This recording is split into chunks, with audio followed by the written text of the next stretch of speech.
चलिए, कैसे हैं बच्चों? भाई सब बच्चे अच्छे हैं? पढ़ाई वढ़ाई सब ठीक ठाक चल रही है आप लोगों की? Yes sir.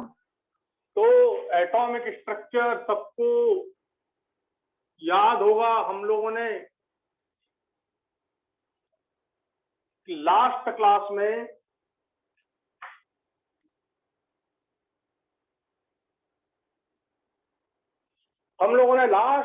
में हंस एंड पाउली और उसके क्वेश्चन से रिलेटेड सारी बातें मैंने आपको समझा दी थी। और अब हम स्टार्ट करते हैं एन प्लस एल रूल। लिखिए N plus L rule, N plus L rule. तो बच्चों, एन प्लस एल में एन जो होता है principal quantum number, N equal to principal quantum number. Principal quantum number जिसके वैल्यू 1 2 3 4 इस तरह से होते हैं। And L azimuthal quantum number जिसके वैल्यू आपको ध्यान आना चाहिए। एस सब सेल के लिए एल का वैल्यू 0, पी सब सेल के लिए एल का वैल्यू 1, डी सब सेल के लिए एल का वैल्यू 2, एफ सब सेल के लिए एल का वैल्यू 3। तो ये आपको सब याद होंगे। N plus L rule. अब बात समझिए। तो एन प्लस एल रूल को समझने के पहले हम किसी भी सब सेल का एन प्लस एल लिखना सीखते हैं। तो सबसे पहले हम एन प्लस एल लिखना सीखते हैं। ये देखिए, अगर मैंने यहां तक लिख लिया, आप लोगों ने ये लिख लो जल्दी से। तो एन प्लस एल रूल में एन का मतलब है principal quantum number and it's value is 1 2 3 4 to infinity. And L का मतलब azimuthal quantum number in which the value of L is 0 1 2 3 for SPDF। तो यह बड़ा इंपॉर्टेंट पॉइंट है। तो अब हमारे पास N भी है, L भी है। तो लिखिए जल्दी से।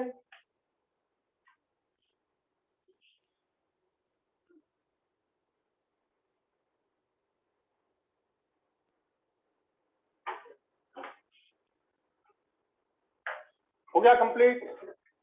तो Yes, मैंने आपसे कहा भी था कि बच्चों आप N L M S चारों एक बार पूरी लाइन से पढ़ लीजिए। और अभी भी कह रहा हूं कि कल आपका संडे है, आप बैठिए 1 2 3 4 क्लास पूरी एक दिन में निपटा दीजिए। बहुत ज्यादा लंबी नहीं है और बहुत सिंपल है, मजा आ जाएगा। अगर ये आपने अच्छी कर ली तो आपको उधर हाइड्रोजन स्पेक्ट्रम वगैरह और वो सब में बहुत अच्छा लगेगा, मजा आएगा पढ़ने में। आपको एकदम कॉन्सेप्ट क्लियर होगा, रटना नहीं पड़ेगा। तो N 1 2 3 4 मैं लिख रहा हूं 1s। ये आपका 1s सबसेल है, 1s सबसेल। ये आपका 2s, ये आपका 2p, 3s, 3p, 3d। तो ये मैंने इस तरह से लिख दिए। अब मुझे n प्लस एल वैल्यू लिखना है। जरा देखिए n प्लस एल, यहाँ पर n ये दिख रहा है, ये जो 1 है ये आपको 1 दिख रहा है और s सब सेल के लिए l का वैल्यू ये 0 दिख रहा है। तो हमारा आ गया ये 1। तो अगर कोई क्वेश्चन पूछे आपसे कि what is the n plus L for 1s, तो आपका ये 1 हो गया। 2s, ये देखिए n का वैल्यू आपको ये 2 दिख रहा है, प्लस s सब सेल के लिए वैल्यू 0 है, ये आपका आ गया 2। तो ये 2 आ गया। देन 2 प्लस 1 ये आ जाएगा 3, 3 प्लस 0 ये आ जाएगा 3, 3 प्लस 1 ये आ जाएगा 4, 3 प्लस 2 ये आ जाएगा 5। अब बताओ, सब लोगों को n प्लस एल लिखना आ गया। तो आपको लास्ट ईयर 2018 में एक क्वेश्चन आया है n प्लस एल रूल पर, और उसके पहले भी आए हैं। तो आप जरा ध्यान से देखेंगे, हमेशा जो चैप्टर आपने किया है, क्वांटम नंबर कर लिया, 40 साल के पूरे पेपर 2020 तक के पूरे पेपर क्वांटम नंबर से सॉल्व हो जाने चाहिए आपके आज ही। तो ये आपका हो गया 3D। अब बताइए क्या 3f होता है? 3f तो होता नहीं है। 3 में 3 है, 3s, 3p, 3d। अब आता है 4s, 4p, 4d, 4f। चलिए इनके n प्लस एल लिखते हैं। तो इसका n प्लस एल आप लिखेंगे तो ये देखिए n का वैल्यू 4 ये दिख रहा है, 4 प्लस s के लिए वैल्यू 0 है, ये आपका आ गया 4, 4 प्लस 1 या 5 आ गया, 4 प्लस 2 ये आ गया आपका 6, 4 प्लस ये देखिए f के लिए 3l का वैल्यू, ये l का वैल्यू यहाँ लिख दिया, 4 प्लस 3 आपका आ गया 7, और ले लेते हैं 5s, 5p, 5d, 5f। तो 5 प्लस 0 तो ये आ गया आपका 5, 5 प्लस 1 तो ये आ गया 6, 5 प्लस 2 तो ये आ गया 7, 5 प्लस 3 तो ये आ गया 8। 5 में 5G भी होता है, 5G भी लिख सकते हैं आप, पर ये 5G का कोई इंपॉर्टेंस नहीं है, इसलिए उसको छोड़ देते हैं। आप चाहें तो यहाँ पर G के लिए 4 वैल्यू डाल सकते हैं। तो ये आपका आ जाएगा 5 प्लस 4 इक्वल टू 9। तो इस तरह से आप ये n प्लस एल लिख सकते हैं। तो बेटा सबसे जल्दी n प्लस एल लिख डालें, और अब आपको किसी का भी n प्लस एल आए तो आपको प्रॉब्लम नहीं होना चाहिए। 1 0 1 2 3 4 यहाँ तक और भी आ जाए, अगर मान लीजिए h सबसे एल भी दे दिया जाए तो ये 5 हो जाएगा, लेकिन हमें काम के यहीं तक है 3 तक। तो लिखिए जल्दी।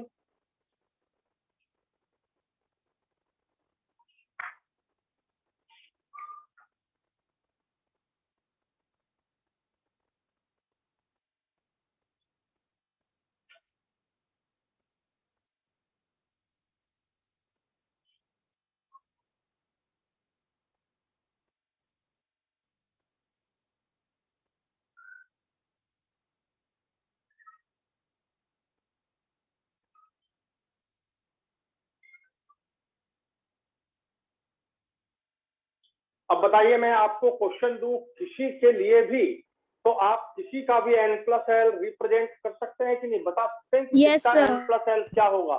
तो Yes, एक sir. Simple question n plus L आप किसी का भी बता सकते हैं, इसमें कहीं कोई भी प्रॉब्लम नहीं है। चलिए अब क्लीन कर दें ये। Yes, sir.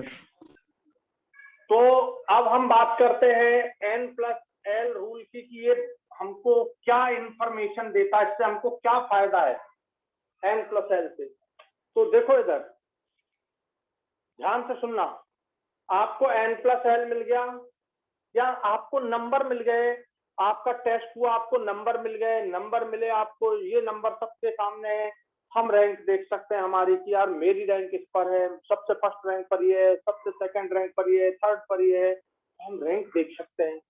अगर हमको n प्लस एल मिल जाए तो हम एनर्जी कंपेयर कर सकते हैं कि सबसे कम एनर्जी किसकी है, सबसे ज्यादा एनर्जी किसकी है। तो हमारा जो n प्लस एल रूल है, n प्लस, अब अच्छा इसके पहले एक और बात समझ लें, इसके पहले एक और बात समझ लें कि जो 3p जैसे मैंने लिखा या 2p लिखा, तो p के कल आपको सारे बता ही दिया मैंने कि p के सभी ऑर्बिटल्स की एनर्जी इक्वल होती है, p के 3p के सभी ऑर्बिटल्स की एनर्जी इक्वल होगी, 3d के सभी ऑर्बिटल्स की एनर्जी इक्वल होगी। ये बात मालूम है ना सबको।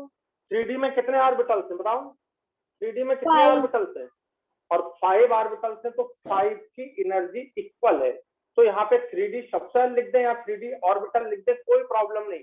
3d सबसेल में पांचों ऑर्बिटल की एनर्जी इक्वल है, 3p में तीनों ऑर्बिटल की एनर्जी इक्वल है, 3s में अब ऑर्बिटल एक ही है तो हम ऐसा बोल नहीं सकते कि इसकी एनर्जी इक्वल है। इक्वल के लिए आपको ये बताना पड़ेगा ना कि कौन के साथ इक्वल है। अकेला है, कोई क्लास में एक ही स्टूडेंट है, तो मैं कैसे बताऊंगा कि ये सब इंटेलिजेंट है। ये मतलब कंपेयर करने के लिए कम से कम दो तो चाहिए हमको, तो यहाँ पर तो एक ही ऑर्बिटल होता है। तो अब आप बात समझ गए होंगे। तो ऑर्बिटल दें तो भी डरने की जरूरत नहीं, सबसेल दें तो भी ये सबसेल लिखे हैं, ठीक है। चलिए लिखते हैं। अब n प्लस एल रूल क्या हमको बतलाता है, इससे हमें क्या फायदा है।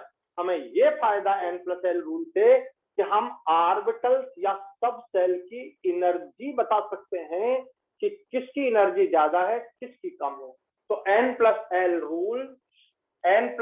रूल हमें बताता है, ये हमें बताता है कंपेरेबल, कंपेयर करता है एनर्जी का। हम बता सकते हैं कि इसकी एनर्जी सबसे कम है, इसकी ज्यादा है, इसकी और ज्यादा है। मतलब n plus L rule explain about the energy of subcells or orbital। ये हमें एक्सप्लेन करता है एनर्जी को कि किसकी एनर्जी ज्यादा है किसकी कम। तो अब रूल क्या है, एनर्जी बतलाने वाला, बस मेन बात ये, इससे एनर्जी पता लगती है हमको। एनर्जी का वैल्यू नहीं बोल रहा हूँ कि वैल्यू ऑफ एनर्जी नहीं बतलाएगा, ये बतलाएगा कि कौन की एनर्जी कम है कौन की ज्यादा है। मतलब कंपेयर कर सकते हैं हम कि किसकी एनर्जी कम है किसकी ज्यादा है। ठीक है, तो ये बतलाता है। तो आपको सबसे पहली बात N+L रूल में ये N+L सबसे कम इसका है, जिसका N+L सबसे कम होता है उसकी एनर्जी सबसे कम होती है। तो दुनिया में सबसे कम N+L किसका होना चाहिए, बोलो N+L सबसे कम इसका। इससे कम N+L तो किसी का हो ही नहीं सकता, क्योंकि ऑर्बिट 1 तो होता ही, ऑर्बिट 0 कभी नहीं होता, 0 ऑर्बिट नहीं होता। मैंने आपको क्वांटम नंबर में समझाया है, कोई भी इंटीजर 0 नहीं होता। लेकिन तो मिनिमम वैल्यू N+L की होती है 1। तो हम पहला रूल लिख रहा हूं, मैं पहला स्टेटमेंट लिख रहा हूं, smaller the value of N+L lower is the energy of subshell या ऑर्बिटल। कोई भी ले सकते हैं आप, सबसेल भी ले सकते हैं ऑर्बिटल भी ले सकते हैं। स्मॉलर, अब बताओ यहां पर देखो 1s की एनर्जी सबसे कम है, ध्यान से समझिएगा, 1s की एनर्जी सबसे कम है। क्यों? क्योंकि N+L कम है। उल्टा बोलो, N+L कम है मतलब 1s की एनर्जी सबसे कम है। Smaller the value of N+L, smaller, ये दो ले लिए मैंने, ये दो ले लिए 1s एंड 2s। तो बताइए ज्यादा एनर्जी किसकी है, 2 की, कम एनर्जी किसकी है, 1 की। क्यों? क्योंकि N+L का वैल्यू इसमें कम है इसमें ज्यादा है, इसमें और ज्यादा हो गया। तो N+L इसमें सबसे कम, एनर्जी सबसे कम, ये लिख दिया। Smaller the value of N+L, smaller is the energy. जितनी कम N+L उतनी कम एनर्जी। N+L बढ़ता जाएगा एनर्जी बढ़ती जाएगी, N+L बढ़ता जाएगा एनर्जी बढ़ती जाएगी, समझे? एन आप ऐसा भी लिख सकते हो, N+L का वैल्यू बढ़ता जाएगा एनर्जी बढ़ती जाएगी, N+L value increases energy increases, ऐसा भी लिख सकते हो, ऐसा भी लिख सकते हो। तो दोनों बातें मैंने आपको समझा दी। अब प्रॉब्लम कहाँ आएगी, बोले सर हाँ ये तो समझ आ गया, बोले सर इसका N+L 1 है, इसका N+L 2 है, इसका N+L 3 है, तो इसकी एनर्जी कम है इसकी ज्यादा है इसकी और ज्यादा है, पर यहाँ तो सेम हो गया। यहाँ देखो, तो अब दूसरा statement, when N+L value is same for two subcells are orbital, two subcell are orbital। अब देखो यहाँ पर सेम है, तो यहाँ पर n का वैल्यू 3 है, यहाँ पर n का वैल्यू 2 है। तो जिसके लिए n का वैल्यू कम होता है उसकी एनर्जी कम होती है, ये n का वैल्यू पे n से डिसाइड करेंगे, ठीक है। तो when N+L value same for two subcells are orbital, smaller the value of N, lower is the energy। अब देखो फिर से एक बात, यहाँ पर N+L दोनों का सेम है, इसमें N2 है इसमें N3 है, तो जिसमें N स्मॉलर होगा उसकी एनर्जी कम होगी। Lower the value of N+L, same value of N+L, smaller the value of N, lower is the energy. तो इसकी एनर्जी कम इसकी ज्यादा। यहाँ पर देखो ये भी 4 है और ये भी 4 है, इसके लिए n का वैल्यू 3 दिख रहा है और इसके लिए n का वैल्यू 4, तो सेम वैल्यू है 4 4। तो smaller the value of n, lower is the energy, तो इसकी एनर्जी कम होगी इसकी एनर्जी ज्यादा हो जाएगी। यहाँ देखो 3D में 3 + 2 5 है, 3 + 2 5 है, और यहाँ पर ये 4 + 4p 4 + 1 5। अब 4p की एनर्जी मुझे ज्यादा लग रही है, 3D की कम, जबकि N+L दोनों का इक्वल है। तो when N+L is equal, then energy is decided by N। Smaller the value of N, smaller is the energy. बोलो क्लियर हो गया, दोनों स्टेटमेंट क्लियर हो गए ये? बच्चों बताओ, दोनों Yes, sir. स्टेटमेंट क्लियर हो गए आपको? तो इस Yes. तरह आप एनर्जी को डिसाइड करते हैं, ये है मेन बात। तो अब आप इसको, ये पॉइंट को लिख लो और फिर अपन एनर्जी को लिखते जाते हैं और ऑर्डर बनाते जाते हैं।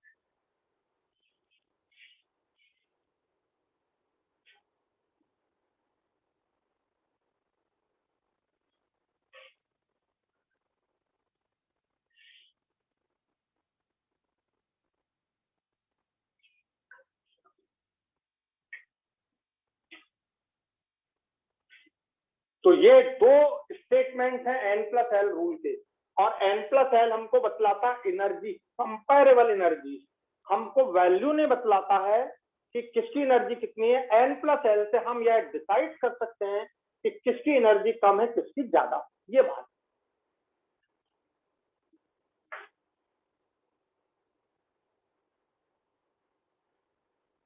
अब बताओ, सबसे कम एनर्जी में एनर्जी, अब N+L आप लिख चुके, अब मैं एनर्जी ऑर्डर बना रहा हूं।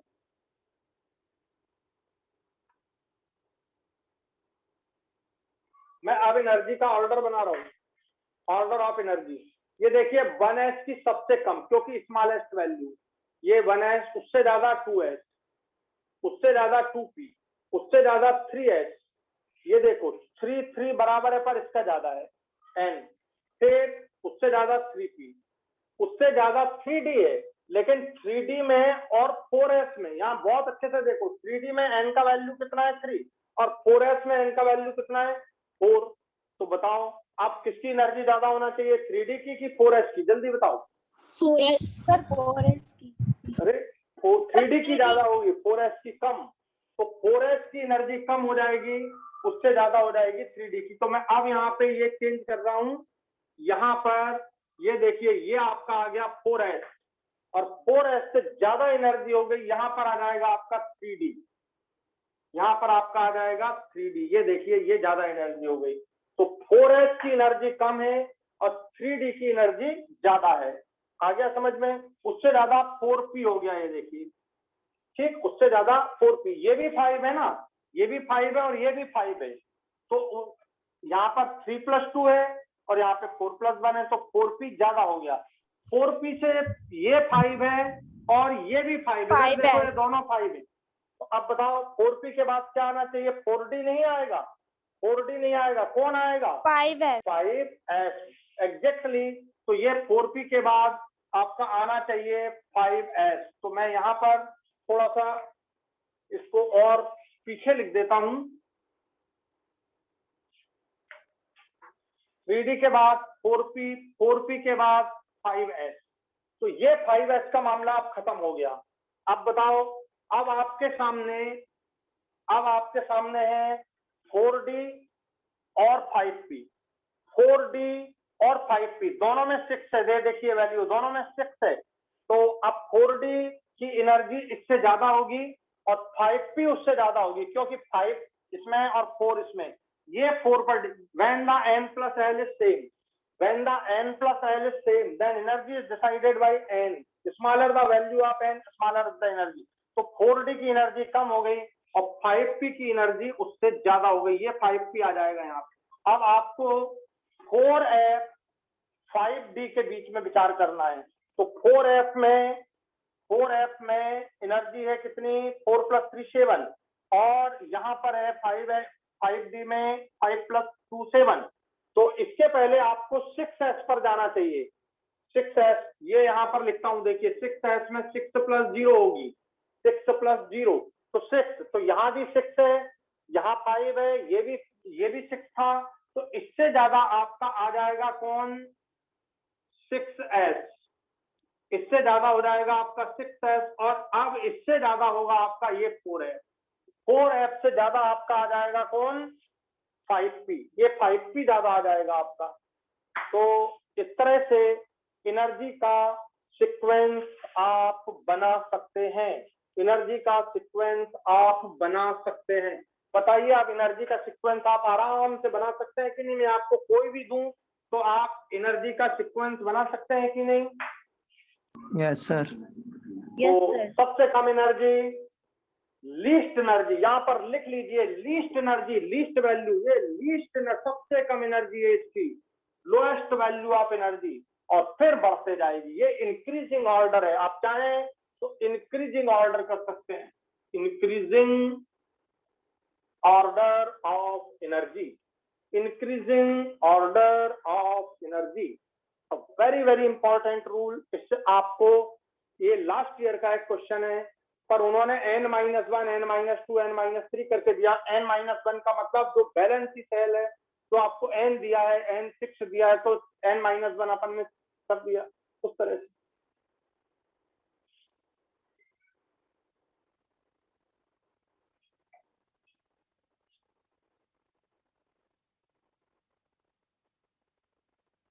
ये यहाँ पर ये 5p तो मैंने इधर लिख दिया है।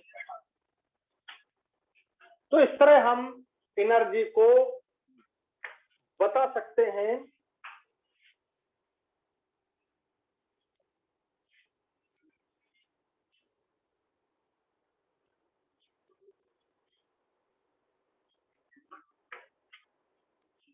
तो एनर्जी डिसाइड करने वाला केवल होता है n+l, एनर्जी डिसाइड करने वाला होता है n+l।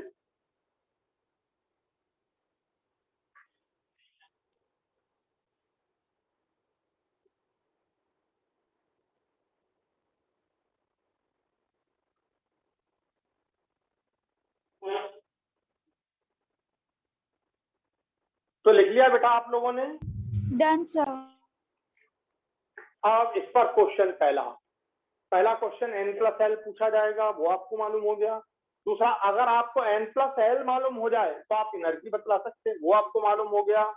तीसरी बात, ध्यान से सुनना, जिसकी एनर्जी कम होती है उसमें इलेक्ट्रॉन पहले एंटर करते हैं, जिसकी एनर्जी कम होती है उसमें इलेक्ट्रॉन पहले एंटर करते हैं।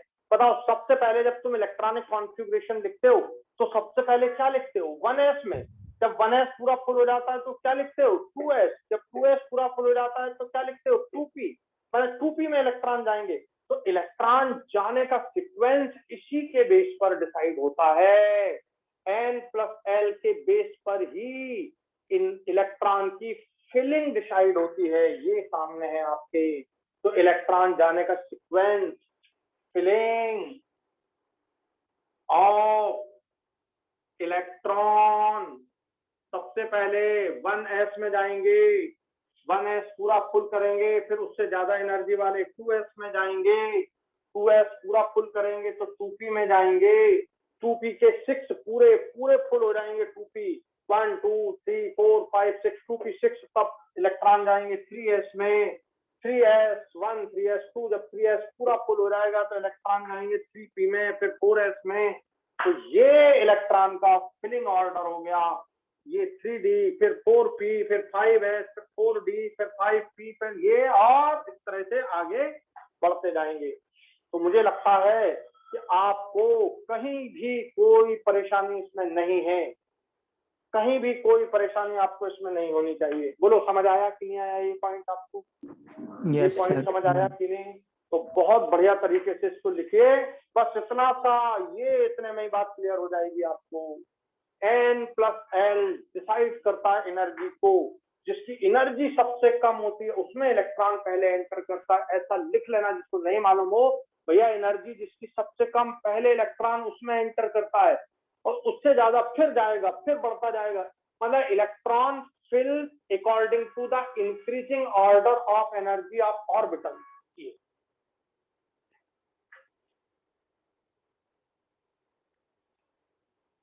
बोलो, क्लियर हुआ बच्चों? Yes sir.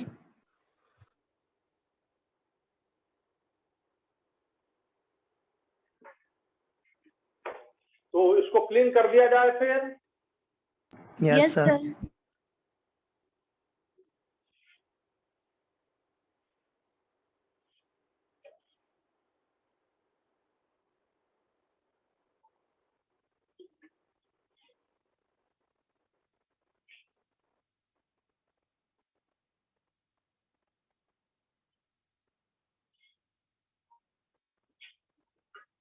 अब ये तुम्हारे पास पूरा लिख गया अच्छे से।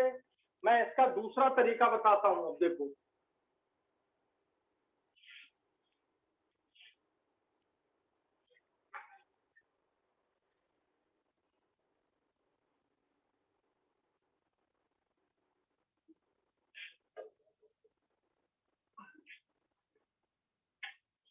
मैं इसका दूसरा तरीका आपको बतलाता हूं, इसको ध्यान से देखना। इसको आप आपबाउ रूल,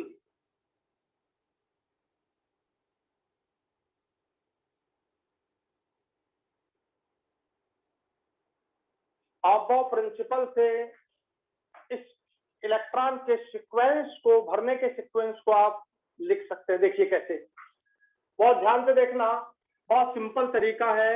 आपने लिखा 1s, ये फर्स्ट ऑर्बिट हो गया। ये आपने लिखा 2s 2p, ये सेकेंड ऑर्बिट हो गया। ये 3s 3p 3d, ये थर्ड ऑर्बिट हो गया। अब इसमें 3f नहीं होता, इसमें 2d नहीं होता, 2f नहीं होता, तो मैंने वो नहीं लिखे। 1s में केवल 1s होता है। फिर 4s 4p 4d, इसमें 4f होता है। फिर 5s 5p 5d 5f 5g होता है। 6s 6p 6d 6f 6g 6h होता है। इनकी हमें कभी जरूरत ही नहीं पड़ेगी, ये केवल बताने भर के हैं। अब आपको कभी क्वेश्चन आ रहा है भाई कि 6 ऑर्बिट में कितने सब ऑर्बिट होते हैं, तो देखो 1 2 3 4 5 6 ऑर्बिट है। फर्स्ट ऑर्बिट में कितने सब ऑर्बिट होते हैं, तो ओनली 1 होता है। तो 1s ये आपका, इसके बाद हमें इनकी जरूरत ही नहीं पड़ेगी यार। हमें तो 7s तक जरूरत पड़ेगी, 7p की भी जरूरत नहीं पड़ेगी, 7p की भी जरूरत नहीं पड़ेगी। देखो बेटा, सबसे पहले इलेक्ट्रॉन किसमें गया था? सबसे कम एनर्जी वाले में। तो ये देखिए, सबसे कम एनर्जी वाले में इलेक्ट्रॉन चला गया, ये सबसे पहले। फिर इलेक्ट्रॉन गया 2s में, ये देखिए 2s में गया। फिर 2s को पूरा फुल किया, फिर 2p में गया, ये देखिए अब 2p में जा रहा है, और 2p के बाद ये 3s में चला गया। 2p गया, 2p के बाद 3s में। आप बिल्कुल इसी तरह से भरे हुए हैं। देखो आपने सीक्वेंस जो बनाया उसको भी मैच करते चलो। 3s के बाद 3p में, 3p के बाद देखिए 4s में गया। 3d में, 3p के बाद 3d में नहीं गया, electron enters in the 4s। तो the electron enter first in 1s, then 2s, then 2p, then 3s, then 3p, then 4s। 3p के बाद 4s में, ना कि 3d में। बोलो क्लियर हुआ ना? देन 3d के बाद 4p 5s, ये देखिए इस तरह से। फिर 4d 5p 6s, मैंने यहां तक आपको बताया था। और आप लिख सकते हैं 4f 5d 7s, ये। और आप लिख सकते हैं 5f 6, ये इस तरह से। ये electron, this is the Aufbau principle. बोलो समझ आया कि नहीं? और जब तुम इसे बनाओ तो बड़ी ईमानदारी से, जितना गैप यहाँ है उतना गैप यहाँ देना, सब गैप बराबर, तो बड़े अच्छे से ये बन जाएगा, गलती नहीं होगी। और इनकी तो आपको कभी जरूरत पड़ने वाली है ही नहीं, ये इनकी कभी आपको जरूरत पड़ने वाली है ही नहीं। ठीक है, बात समझ आ गया? बोलो क्लियर हुआ? देखो यही का यही सीक्वेंस बनाया है तुमने कि नहीं? कहीं गड़बड़ तो नहीं है? अगर वहां कहीं तो लिखने में मेरे से मिस्टेक हो सकती है। 4d के बाद 5p के बाद 6s ही आया, देखो जरा। 4 वहां देख लो एक बार, बिल्कुल यही है। 5s के बाद 4d के बाद 5p के बाद 6s, 6s के बाद फिर 4f आएगा।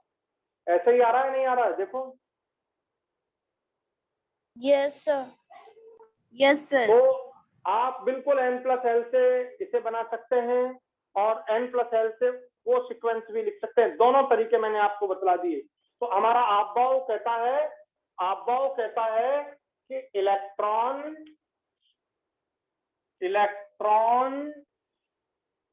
Enter in the subshell according to increasing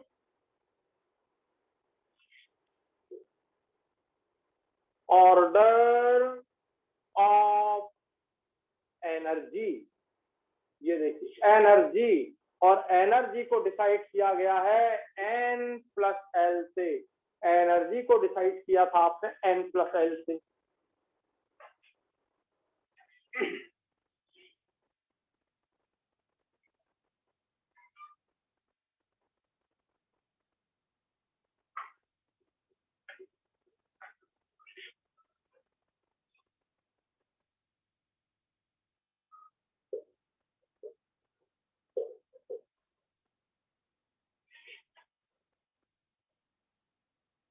बोलो बच्चों, N+L रूल और आप-बाउ रूल क्लियर हो गया कि नहीं हुआ आपको? आप-बाउ साइंटिस्ट नहीं है, आप-बाउ जर्मन लैंग्वेज का एक वर्ड है जिसका मतलब होता है बिल्डिंग बनाना, बिल्डिंग अप।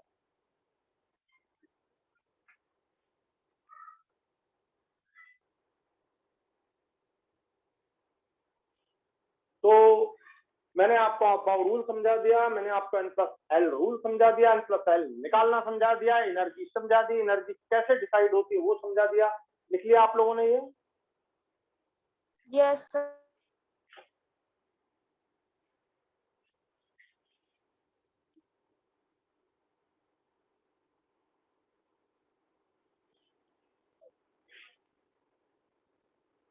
अब हमको ये बात समझनी है कि जो एनर्जी, ये वाला N+L रूल है, ये किनके लिए लगता है? तो this rule is applicable for multi electron system.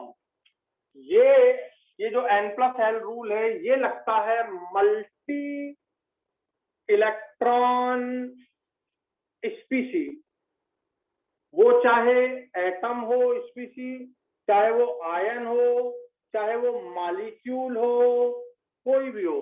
Multi electron में मॉलिक्यूल को अभी आप हटा सकते हैं, ठीक है, क्योंकि मॉलिक्यूल तो अपन जब बॉन्डिंग पढ़ेंगे तब, लेकिन आप लिख सकते हैं। तो मल्टी इलेक्ट्रॉन सिस्टम के लिए आप, मल्टी का मतलब जिसमें एक से ज्यादा इलेक्ट्रॉन हो, 2 हो, 3 हो, 4 हो, 6 हो, 10 हो, 100 हो, ऐसे। तो मल्टी इलेक्ट्रॉन के लिए यह लगता है, यह रूल जो N+L रूल, जो एनर्जी से आपने आप-बाउ रूल लिखा है, N+L रूल लिखा है, आप-बाउ रूल लिखा है, यह मल्टी इलेक्ट्रॉन सिस्टम के लिए लगता है। Not applicable for single electron, not applicable for single electron. तो फिर बोले सर सिंगल इलेक्ट्रॉन के लिए क्या करें? तो वो मैं आपको लिख के बताता हूं।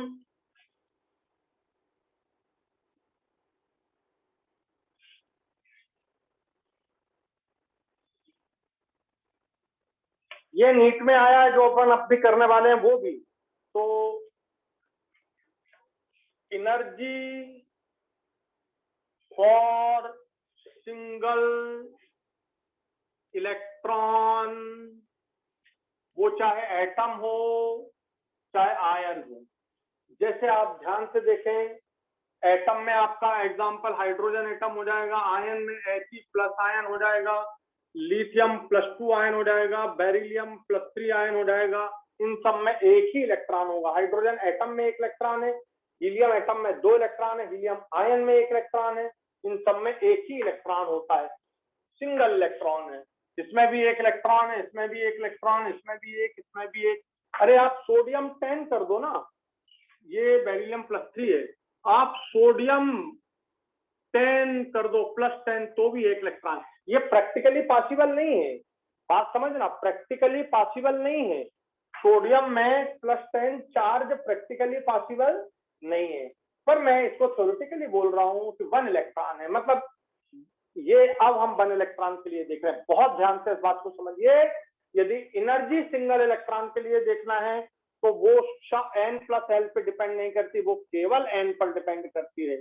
तो energy for single electron depend only on N, not N+L। इस पर डिपेंड नहीं करती है, N+L L पर डिपेंड ही नहीं करती, केवल N पर डिपेंड करती है।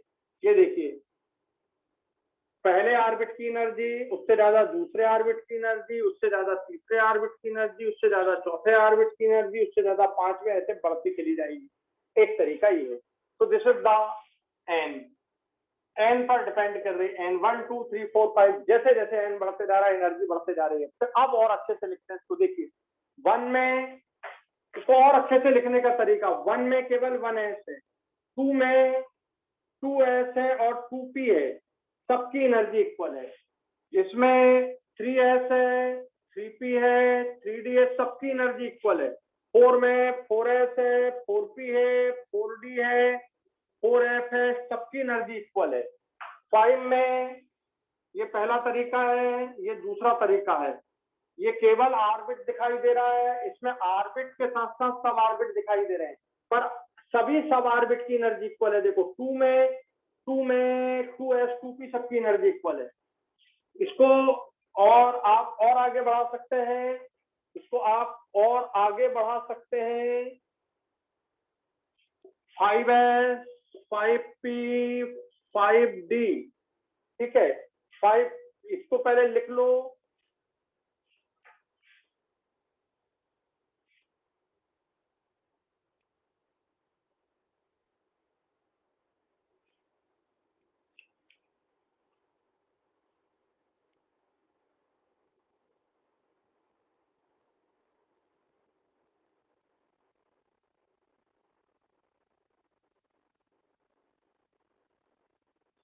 तो 1 2 3 4 5 इंक्रीज। अब अगर और अच्छे से लिखे तो 1 में 1s है, 2 में 2s 2p है, 3 में 3s 3p 3d है, 4 में 4s 4p 4d 4f है। सबकी एनर्जी इक्वल है। 5 के लिए देखिए वहां पर ये 5 में 5 इधर लिख देता हूं मैं। 5 में 5s उससे ज्यादा 5p 5s 5p 5d 5f 5g सबकी एनर्जी इक्वल है। सबकी एनर्जी इक्वल है। 6 में सारे ऑर्बिट सब ऑर्बिट की एनर्जी इक्वल है। तो ये आपका दूसरा तरीका हो गया। इसको लिखिए जल्दी।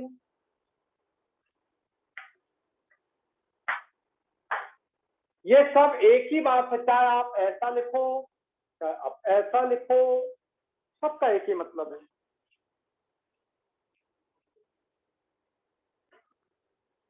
लिख लिया बेटा? Yes sir.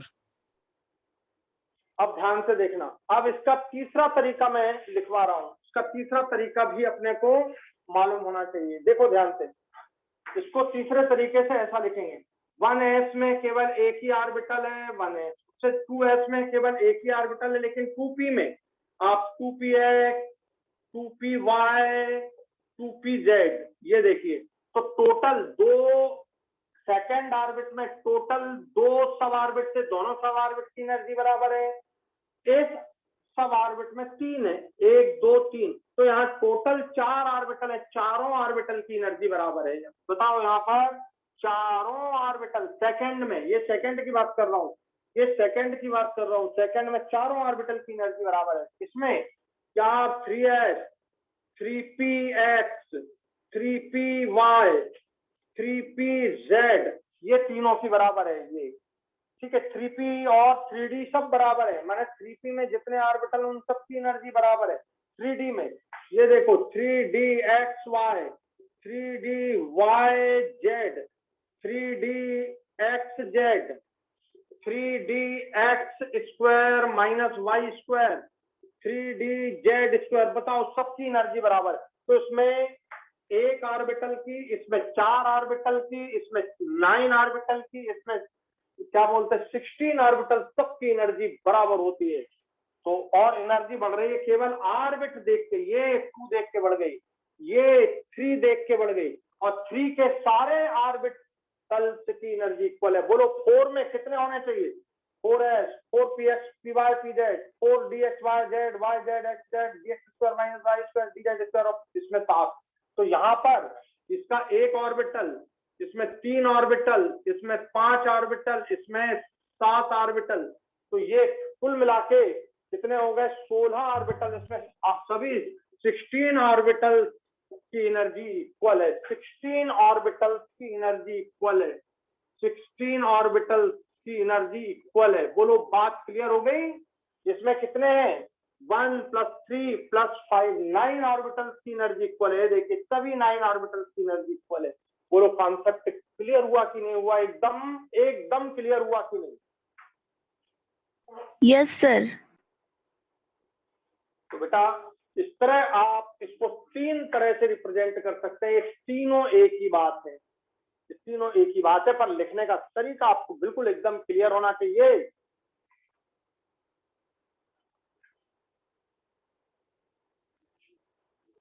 चलिए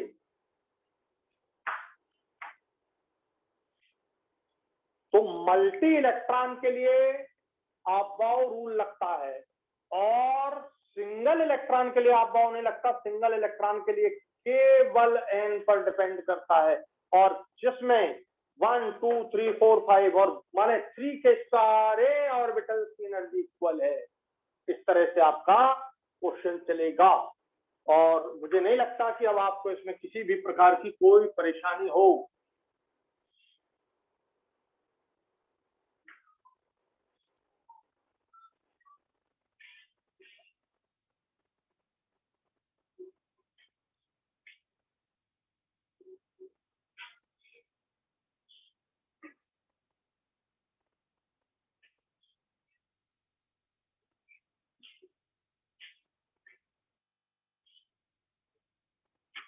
तो किसकी एनर्जी कम, किसकी एनर्जी ज्यादा है, किसकी एनर्जी कम, किसकी एनर्जी ज्यादा है, इसके लिए हम मल्टी इलेक्ट्रॉन में n+l रूल लगाते हैं, और सिंगल इलेक्ट्रॉन में आपको बता दिया मैंने। अब ध्यान से सुनिए, मेरा क्वेश्चन है, चाहे ध्यान से सुनिएगा, चाहे क्वेश्चन इलेक्ट्रॉन की एनर्जी हो, चाहे क्वेश्चन में ऑर्बिटल की एनर्जी हो, चाहे क्वेश्चन में सब ऑर्बिटल की सब सेल की एनर्जी हो, सबको डिसाइड किया जाएगा केवल n+l से।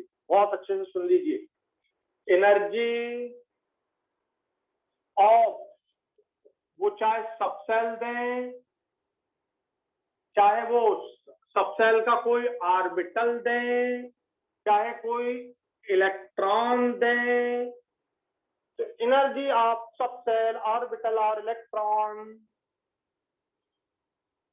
for multi-electron system is decided by energy of is decided by n+l rule। इसमें magnetic quantum number, spin quantum number अगर दिए भी जाएं, magnetic quantum number, spin quantum number दिए भी जाएं, तो उन्हें हटा दीजिए, इन पर डिसाइड नहीं करते हैं, इनसे डिसाइड नहीं करते हैं, केवल n+l से डिसाइड करते हैं। और n+l में दो ही रूल होते हैं, जब n+l इक्वल ना हो, बढ़ता जाए तो एनर्जी बढ़ती जाए, जब n+l इक्वल हो तो n देख लीजिए, तो बस n+l से m और s एनर्जी के लिए कोई कंट्रीब्यूट नहीं करते, उनको हटा दें, देख क्वेश्चन दिया जाए तो भी हटा दें, n+l ही देखें। क्या लिख दिया मैंने, बहुत ध्यान से सुनना, सब सेल हो, चाहे ऑर्बिटल हो, चाहे इलेक्ट्रॉन दिया हो, n+l ही देखना है, m और s नहीं देखना है। बोलो क्लियर हो गया? मैं क्वेश्चन दे रहा हूं, आप सॉल्व करिएगा, है ना। लिख लो जल्दी से, कॉन्सेप्ट लिख लो ये।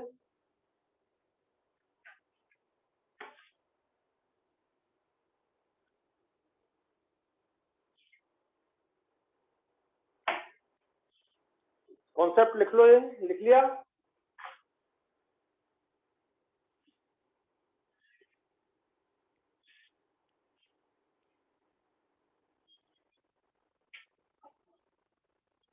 क्वेश्चन है, मैं आपको 4 इलेक्ट्रॉन दे रहा हूं, मैं आपको 4 इलेक्ट्रॉन दे रहा हूं और उनके क्वांटम नंबर दे रहा हूं, आपको बताना है किस इलेक्ट्रॉन की एनर्जी सबसे कम है।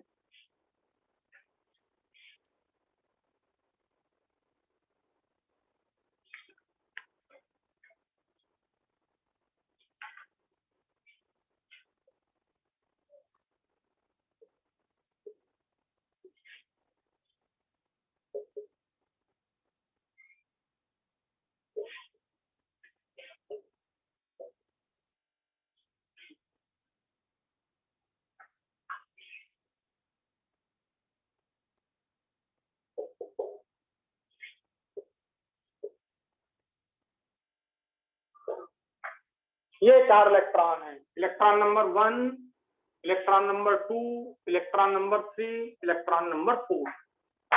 इनमें n, l, m और s चारों दिए जा रहे हैं।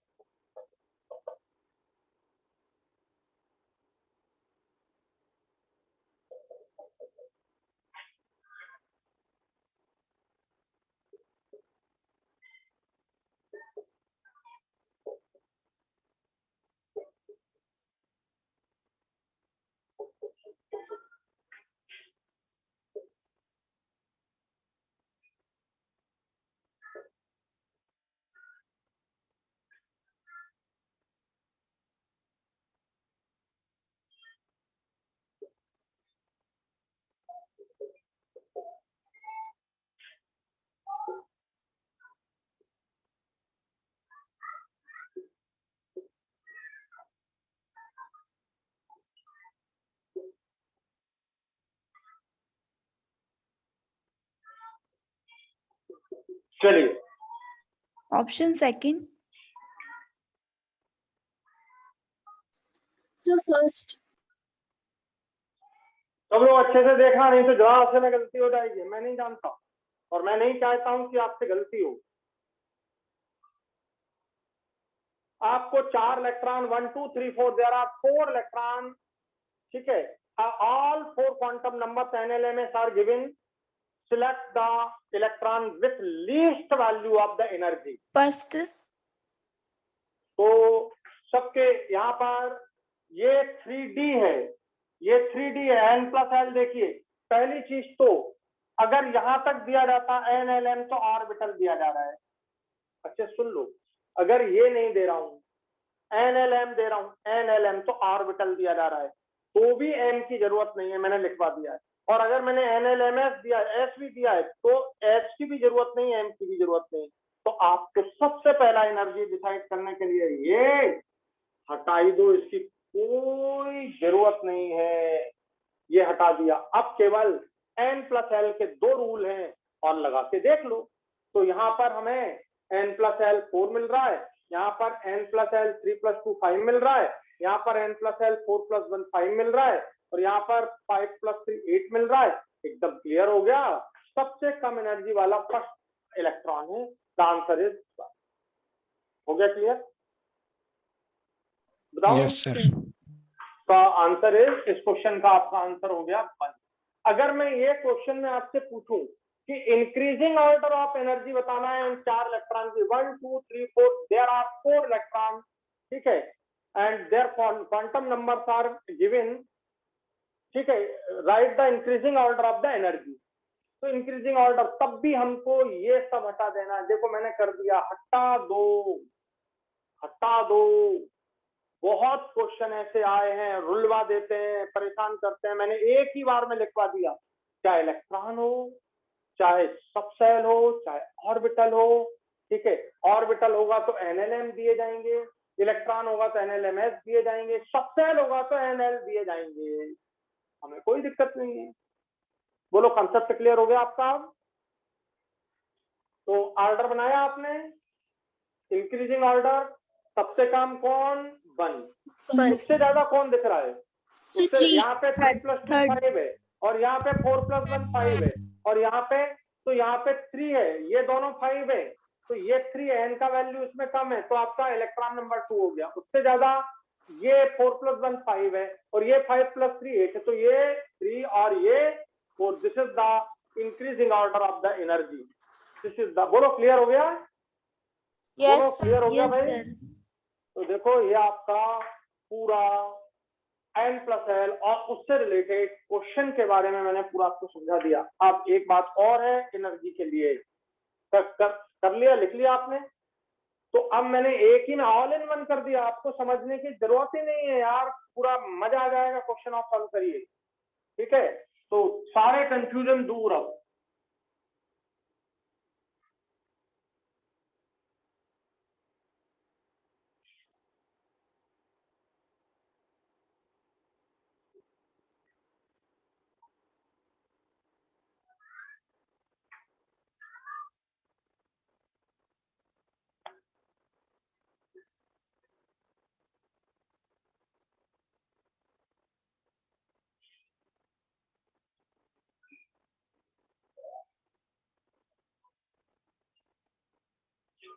अब एक क्वेश्चन पर और ध्यान दीजिए, बहुत इंपॉर्टेंट है, इसको समझना है। सपोज मैंने आपको दे दिया लिथियम, सोडियम, पोटेशियम, रुबिडियम और सीजियम। ये 4 हमारे पास क्या है? 1 2 3 5 एलिमेंट हैं। Rubidium, caesium, potassium, sodium. ध्यान से सुनिएगा, मैं क्या लिख रहा हूं यहां पर। इसमें भी 1s ऑर्बिटल है, इसमें भी 1s से अपन लिखते हैं। तुम लिखते हो सोडियम का, लिथियम का इलेक्ट्रॉनिक कॉन्फ़िगरेशन ऐसा 3 1s2 2s1 ऐसा लिखते हो कि नहीं? सोडियम अगर मैं दे दूं 11 तो तुम ऐसा लिखते हो 1s2 2s2 2p6 3s1 ऐसा लिखते हो कि नहीं? बोलो। तो इसमें भी 1s है, इसमें भी 1s है, इसमें भी 1s है, इसमें भी 1s है, इसमें भी 1s है, सब में 1s है। मैं पूछ रहा हूं किस 1s की एनर्जी सबसे कम है? लिथियम के 1s की एनर्जी सबसे कम है, सीजियम के 1s की एनर्जी सबसे कम है? ये बात आपको समझना है। In which case energy is the least for 1s।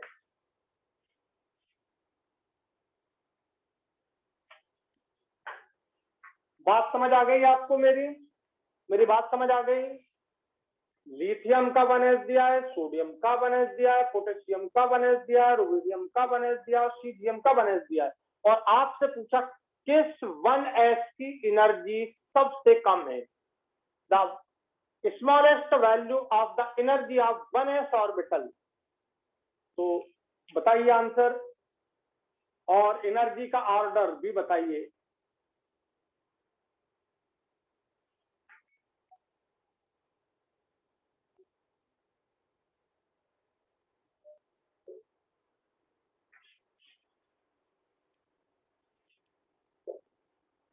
Increasing order of energy of 1s। तो बच्चों बहुत ध्यान से सुनो। बोले सर सबकी एनर्जी बराबर होनी चाहिए, सब 1s है। ध्यान से सुनो, सबकी एनर्जी बराबर होनी चाहिए, सब 1s है। अरे ऐसा नहीं है, जरा सोचो, जरा सोचो। मेरे पास, मेरी जेब में 1000 रुपए है, ठीक है, आपकी जेब में 1000 रुपए है। ध्यान से सुनना, आपकी जेब में 1000 रुपए है, मेरी जेब में 1000 रुपए है, ठीक है, अनिल अंबानी की जेब में 1000 रुपए है, तीनों की जेब में 1000 रुपए है। बताओ सबकी जेब का 1000 रुपए कीमत में तो बराबर दिख रहा है, कीमत में तो बराबर दिख रहा है, लेकिन मेरे लिए 1000 रुपए का मूल्य बहुत ज्यादा है। अनिल अंबानी के लिए 1000 रुपए जीरा, जीरा जो होता है ना, जीरा उससे भी कम, राई, राई का दाना हो उसको भी फोड़ दो, पता नहीं कितने टुकड़े कर दो फोड़ फोड़ के राई के दाने के, वो भी नहीं है। तो ये अंतर है, जबकि दिख तो सब जगह बने 1000 रहा है। तो यहाँ पर दिख तो सब जगह 1s रहा है, लेकिन लिथियम पर ध्यान से समझिए, इसका न्यूक्लियर चार्ज जेड लिख रहा हूं, इसका जेड है, होता है 3, इसका जेड है 11, इसका जेड है पोटेशियम का 19, इसका जेड एटॉमिक नंबर, जेड का मतलब atomic number, Z equal to atomic number, और रुबिडियम का जेड 37, ठीक है, और सीजियम का 55, ये जेड है।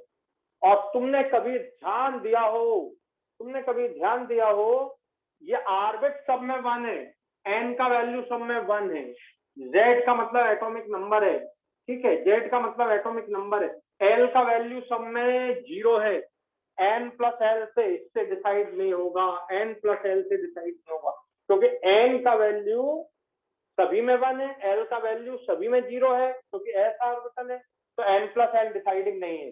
फिर आपने कभी फार्मूला पढ़ा है? बोलो energy equal to -13.6 into Z square upon N square. बोलो यस सर। Yes sir. हाँ, तो एन तो सबका 1 है, ये कांस्टेंट हो गया, एन सबका 1 है, ये कांस्टेंट हो गया, ये सामने दिख रहा है, एल से डिसाइड होने वाला नहीं है। अब बताओ 13.6 सबके लिए सेम है, तो बच्चों केवल जेड पर डिपेंड कर रहा है, और जिसका जेड जितना ज्यादा होगा, माइनस साइन है, ये मत भूल जाना, ये साइन, ये माइनस साइन जो है ना, ये माइनस का मतलब एनर्जी कम। यार मेरे, मैं बोलूं मेरे -100 रुपए है मेरे पास, इसका मतलब -100 का मतलब मैंने किसी से 100 रुपए कर्ज ले रखा है, -100 मान सबसे कम है। तुम बोलो मेरे पास -90 है, तुम मुझसे ज्यादा बड़े आदमी हो, ठीक है। किसी के पास 0 रुपए, वो और ज्यादा बड़ा आदमी है, क्यों? क्योंकि उसने सिर्फ किसी से कर्ज नहीं लेकर रखा। तो बेटा माइनस साइन का मतलब यहाँ पर एनर्जी कम। तो अब बताओ जेड जिसका जितना ज्यादा होगा, जेड जिसका जितना ज्यादा होगा उसकी एनर्जी उतनी कम होगी। समझ आ गया तुमको ये पॉइंट? जिसका जेड जितना ज्यादा उसकी एनर्जी उतनी कम, क्योंकि जेड बढ़ेगा, साइन निगेटिव के साथ हो रहा है ये, इसलिए आपका अब आंसर जो बन रहा है, सबसे कम एनर्जी है 1s ऑफ सीजियम। उससे ज्यादा एनर्जी है 1s ऑफ रूबिडियम, उससे ज्यादा एनर्जी है 1s ऑफ पोटेशियम, उससे ज्यादा एनर्जी है 1s ऑफ सोडियम, और सबसे ज्यादा एनर्जी होगी 1s ऑफ लिथियम। यानी लिथियम की एनर्जी s ऑर्बिटल की सबसे ज्यादा होगी, सबसे कम एनर्जी होगी सीजियम की, क्योंकि ये बात जेड पर डिपेंड कर रही है। जेड सीजियम का सबसे ज्यादा, ये जेड स्क्वायर है तो 55 का स्क्वायर विथ नेगेटिव साइन, और लिथियम में 3 का स्क्वायर विथ नेगेटिव साइन -9 है, और ये 55 का स्क्वायर -9, तो माइनस साइन जो है वो एनर्जी कम को रिप्रेजेंट कर रहा है, एनर्जी रिलीज हो गई है ऐसा बोल रहा है, कम हो गया है, तो सबसे कम। बोलो कॉन्सेप्ट क्लियर हो गया आपको इसका? Yes sir. तो ये क्वेश्चन बहुत इंपॉर्टेंट है। ज्यादातर लोग क्या करके आते हैं, 1s n+l लगा दिया, बात खत्म हो गई, बोले n+l सबका बराबर है, एनर्जी सर ने यही तो बताया था। अरे भाई हाइड्रोजन में अलग चलेगा, 1s सभी का है तो n+l तो सबके सेम हो गए, तो सबकी एनर्जी सेम थोड़ी हो जाएगी। ठीक है, बात समझ आ गई? बोले फिर सर ने बताया था n देख लेना, n+l सेम हो, तो n तो सभी का 1 है, 1 तो वो भी फेल हो गया। आप बताओ क्या करें? तो फिर एटॉमिक नंबर जेड जिसका ज्यादा वो खींचेगा इलेक्ट्रॉन को खींचेगा, अट्रैक्शन होगा। ये सीजियम जो होगा ना आपका, सीजियम में 55 पॉजिटिव चार्ज है और इलेक्ट्रॉन ये फर्स्ट ऑर्बिट में, तो प्लस चार्ज बहुत ज्यादा खींचेगा। ये जो इलेक्ट्रोस्टैटिक फोर्स ऑफ अट्रैक्शन होगा, इलेक्ट्रॉन और सीजियम के बीच इलेक्ट्रोस्टैटिक फोर्स ऑफ अट्रैक्शन होगा, सबसे ज्यादा होगा। इतना अट्रैक्शन जितना ज्यादा, उतनी ज्यादा एनर्जी रिलीज हो जाएगी। रिलीज हो गई मतलब कम हो गई ऐसा माना जाएगा। तो ये फर्स्ट ऑर्बिट, ये सीजियम में 1s की एनर्जी सबसे कम होगी। लिखिए इसको, बहुत ज्यादा इंपॉर्टेंट है बच्चों, बहुत ज्यादा इंपॉर्टेंट।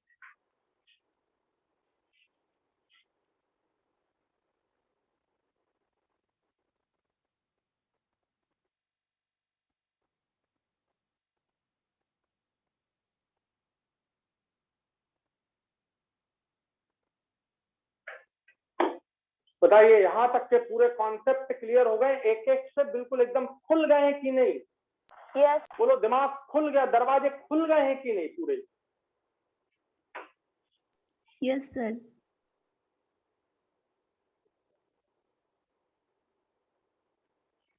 लिख लिया आप लोगों ने?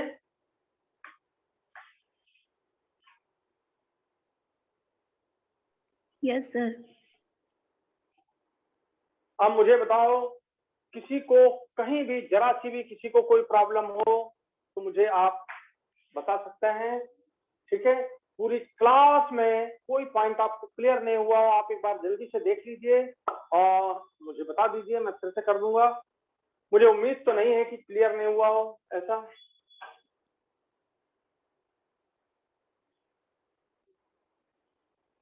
तो बच्चों रखते हैं आज की क्लास यहीं तक। कल इसके आगे नेक्स्ट क्लास में हम इलेक्ट्रॉनिक कॉन्फ़िगरेशन और उससे रिलेटेड क्वेश्चन समझेंगे। ठीक है, कहने को इलेक्ट्रॉनिक कॉन्फ़िगरेशन सर वो तो आता है, अरे मैं क्वेश्चन दूंगा एक भी नहीं बनेगा। तो कॉन्सेप्ट मस्ट बी क्लियर, बिल्कुल एकदम आईने की तरह, बिल्कुल जैसे अपन आईने में देखते हैं अपना चेहरा, बिल्कुल साफ आईना हो, साफ आईना हो तो क्या क्लियर दिखता है, मजा आ जाता है। ठीक है, तो बस यही आपको समझना है, क्योंकि सिलेक्शन के लिए सबसे ज्यादा इंपॉर्टेंट चीज होती है कॉन्सेप्ट क्लैरिटी, और सिलेक्शन के लिए दूसरी इंपॉर्टेंट चीज होती है फॉर एवर रिमेम्बरिंग, मतलब आप हमेशा याद कैसे रखें, कॉन्सेप्ट ऐसा क्लियर हो कि आपको हमेशा याद रहे। कभी रिवीजन करना भी हो तो आप फटाफट हाँ याद है, ऐसा हो जाए, सब सिलेक्शन आपको मिलता है। चलिए रखते हैं, जय हिंद जय भारत।